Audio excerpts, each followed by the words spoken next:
Once you guys, we've got an Acer Aspire here, and I'm going to show you how to upgrade any office PC here and give it a new lease of life. Maybe you want to turn it into a gaming PC or something like that. Now, these small form factor mini PCs here are pretty common. A lot of people love upgrading these things. They're very cheap. The Acer Aspire ones are much more expensive. Let me open it up and show you inside here. So you've got your hard drive cage here, and this also has area for a SSD or small hard drive, 2.5-inch drive here. We're going to be changing this cooler as well. A lot of people ask questions about the stock coolers and whether they're proprietary. You can change them, but there is a massive headache involved in changing these. The power supply, again, it's a very small power supply here, so we've got to be careful with the power limitations. Just check the power limitations on here and the sort of power draw that you're getting with your computer to make sure that you're not putting too much stress on that power supply and making it overwork and get hot. So these are the stock results with a 1030 here. You can see we're getting pretty average scores. Now, this would be pretty okay if you was using this system for just general use. The power draw when I'm doing a benchmark here was 100 watts. So it's a 220 watt power supply. So we're well within our threshold of, our 220 watts that we have available. So what I'm going to do is do some upgrades. So let's take off the side panel. And what we're going to do is dive in here. And we're going to take all this apart. And we're going to basically upgrade all the parts here, like the graphics card, SSD, NVMe, and start doing some of the stuff like that. Put some more RAM in here as well. So let's go ahead and remove the power cable and the HDMI cable from the graphics card. Now, I'm going to have to strip this completely down because I need to gain access to the back of the motherboard to remove that actual heatsink here. Now, this is a GT 1030 here, and I'm going to upgrade the memory and the graphics card and the drives here. And we're basically going to make a full upgrade on this little small form factor PC. So this is held in with some lugs here. There's no screws holding the front panel on, so just pull this off and put this to one side, and then I need to start dismantling it. I'm going to remove this cage here because I want to remove this hard drive and use a 2 terabyte SSD, and I also want to use a 1 terabyte NVMe inside this little small form factor PC. And again, you can pick up these Acer Aspires pretty cheap. There's loads of different types out there, so choose one that you want. This is a i5 version. They do i7 versions as well. They're very limited in what you can actually put inside here because of the power supply and airflow. But this is the hard drive cage here. This will take a 3.5-inch and a 2.5-inch drive. The first one we're going to put in is this P5 NVMe drive inside here. And I'm just going to slot this in. There is a slot for it on the board. And I'll screw this down with the M.2 screw here. And once we've got this on, I can then start thinking about removing the graphics card and upgrading the RAM and removing the board so I can gain access to that particular cooler there, because I don't really want to use that cooler because this is spinning super fast and it's also making loads of noise, and it's not cooling the CPU down as good as I would like. So let's go ahead and put this little small screw in here. Now, by adding an NVMe drive in here, this is going to make the boot up times and also data transfer on this much faster than what it was with a mechanical drive. So using a drive like this will bring this up to the modern era. We can basically give this a new lease of life. So we're going to add some more RAM in here as well because it's got 8 gigs of RAM on one stick. So I definitely want to do that. And I want to change that cooler as well. Now, a lot of people ask the question about these heat sinks and whether you can change them. I know you can change them on this Acer Aspire. It's a little bit of a headache to try and get this off, and you have to jump through a bunch of hoops to get it off. But the Dell Optiplexes sometimes have a proprietary cable where the cables are reversed, and you can actually change those and change the cooler if you wish. But again, it's a little bit more involved than your standard changing of cooler. You can see it's a pretty slim cooler here, stock cooler, loads of paste on here. So I'm going to clean all this up as well as best I can. I'm going to remove this 24 pin, and there is also the CPU power here. So I'm just going to remove that as well. You can see there's not a lot of cables on this power supply, That's because they don't expect you to put loads of hardware inside here. We've got the graphics card, which I'm now going to remove the screw so I can gain access to it.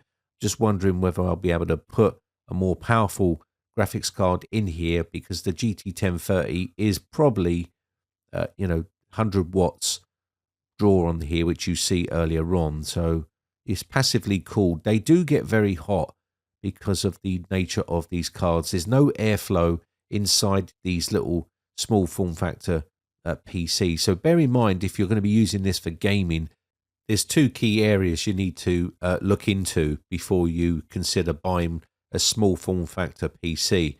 One of them is the power supply. How powerful is the power supply? And two, airflow. There's no airflow inside these small form factor PCs, and this could also get very hot inside, which will rise the temperatures as well.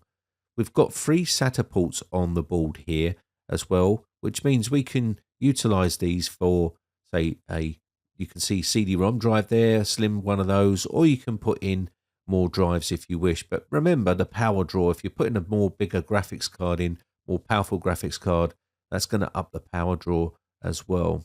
Make sure you enable the power for the PCI Express slot on there as well. In the BIOS on this one, there is an actual BIOS setting. Just going to remove this front control panel header here so I can gain access to the motherboard. You can see the shape of the motherboard. It's a really peculiar shape. It's a proprietary motherboard here. And if you was to remove this and put this into a new case, you would have that awkward long part of the motherboard. So I'm just going to remove the screws and get this out of the case itself. And there you go. She's now out. But look at the shape of this motherboard. Now, if you're looking to buy one of these ultra small form factor or small form factor PCs, just bear in mind that they are different in sizes. The ultra small form factor is super small, and it's not going to be much good for gaming or anything like that. Again, make sure you're looking at the shape of the motherboard. This is going to be the shape of the motherboard. We need to remove this plastic part here, and it's not going to come off here. I'm not sure if it's molded to the actual board here, and I'll try and give this a yank and see if it comes off. It's not going anywhere.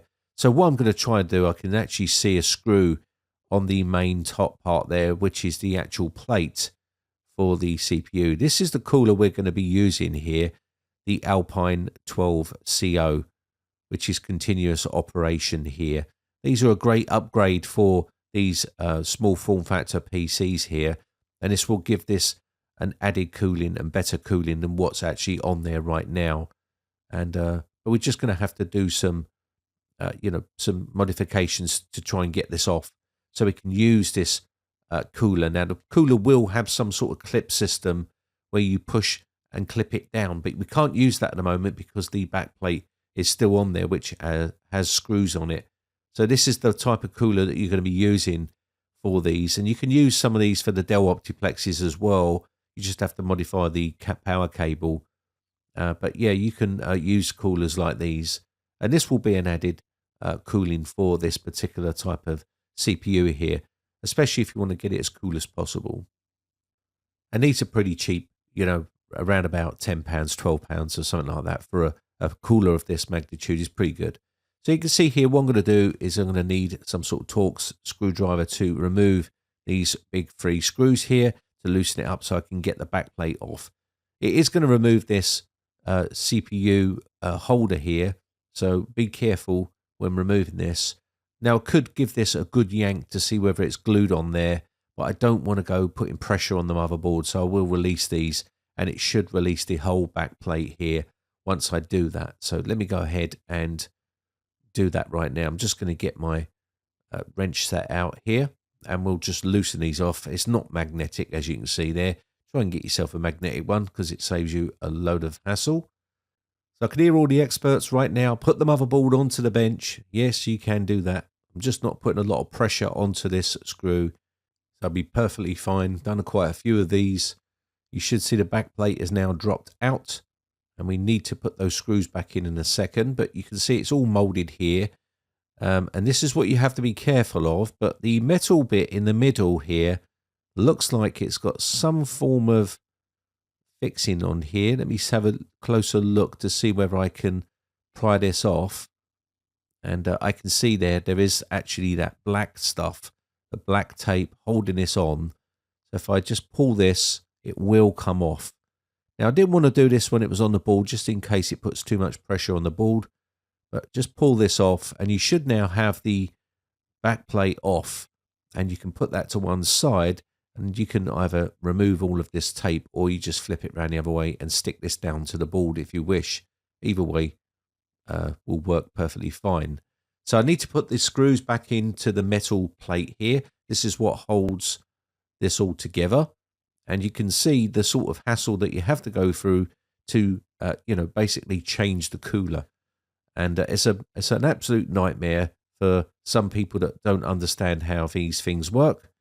So if you've never done anything like this before, then probably leave this alone, because it's not going to be that easy for someone who's never built with PCs before.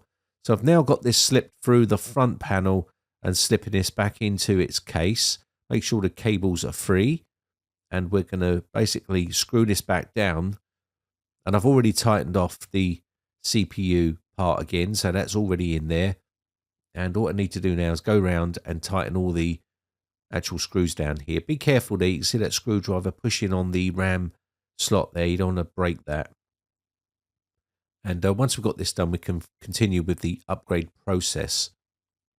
Now, some of these coolers are going to be the same method. So, for instance, the Dell Optiplexes, but you might have to modify the cable because they've changed the cables around. So you might have to push them out and change them around for the Dell Optiplexes.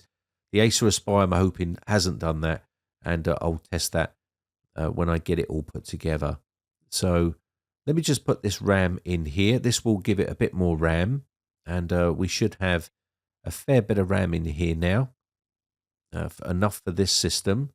And what we're going to do next is I'm just going to put the 24 pin. I've got the CPU in here.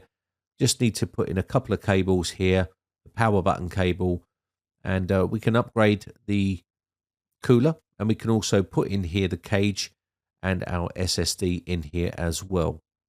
So it's starting to come together. It does take a bit of time because of the size of it, but what we'll do next is move on to that cooler. Now the cooler, as I've said, just will push straight into the little holes now. You can see the mounting bracket has been removed. We can just push those in. So let's go ahead and sort that out. Now these Arctic coolers are pretty affordable. If you're looking for upgrading your little small form factor PC, have a look at the Arctic ones here. Comes pre-applied with MX paste here on the bottom. So we're just going to push this up into the little holes now. You can see the way these work. They just push down and clip into position here. So that's what we're going to do here. So making sure the latches are in the right position. They should be because it's brand new. And then we'll just push these over the holes and clip them into position. Let's go ahead and line this up. Just check in, make sure we've got it around the right orientation. And then all we need to do here is line it up and then push these little things down. So let's go ahead and do that now. Got the cable here. I'm going to push these little levers down to lock it into position. Just going to go in the opposite position here. There we go. And that's all nicely snug and tight. Now we just need to put the cable in. So let's go ahead and power this up. It goes into the brown one here. I'm just going to clip this in. There we go. Okay, so we've got cables to sort out a little bit later on. There's the cooler in position. So now we can go about upgrading the GPU here. So I went with the RX 6400 because they were pretty affordable at the time when I went for them. They're around about £130. You can get them for about $120 to $150. So depending on what you're looking for, this is it here. Tiny little graphics box here. You can see AMD RX 6400. Very affordable, 4GB card. If you're looking for 1080p gaming, this will do a pretty good job. It'll play all of your games like Fortnite of good frame rates, Apex Legends, Valorant, CSGO, It'll play all of those games, no problem at all. Maybe you want to play other types of games, you should have no trouble playing those games. Now, saying that, there is a downside to these little small cards is they get pretty hot, and there's not much airflow inside these systems. So these little cards will get pretty toasty, and they will get up there in temperatures because of the type of nature of card it is. It's got a tiny little fan on here, so bear that in mind as well. We need to change this bracket, and this is the next headache. We're going to have to remove these screws here, and to gain access to the screws so we can remove the bracket. Screws on this side as well, and this will remove the fascia here. And there's also 2 more on the bottom and 2 more on the actual bracket itself. So I'm going to go ahead and remove these screws. And again, they use different screws in different parts of it. So I've managed to get the fascia off here. I need to remove the bracket screws. This was just to gain access to this one screw here, just so I can get the bracket off. So whoever designed this hasn't done a great job. It's completely buried underneath there. And we still need to remove these 2 here as well. And these are a different size as well. So 3 different screwdrivers to remove the front fascia on here, or the housing for this on this card here. So I've managed to change the bracket now. As you can see here, all the screws are back in, and we've got the bracket changed. So I've removed all the plastic here, and this is the actual graphics card here. So all the front fascia here is like a aluminium, some sort of heat dissipation. The card does get pretty hot when in use, and I suppose it's just the nature of the card, what it is. It's so small, and that fan, once it starts getting up to full speed, can make a bit of a noise. So bear that in mind with these small graphics cards here.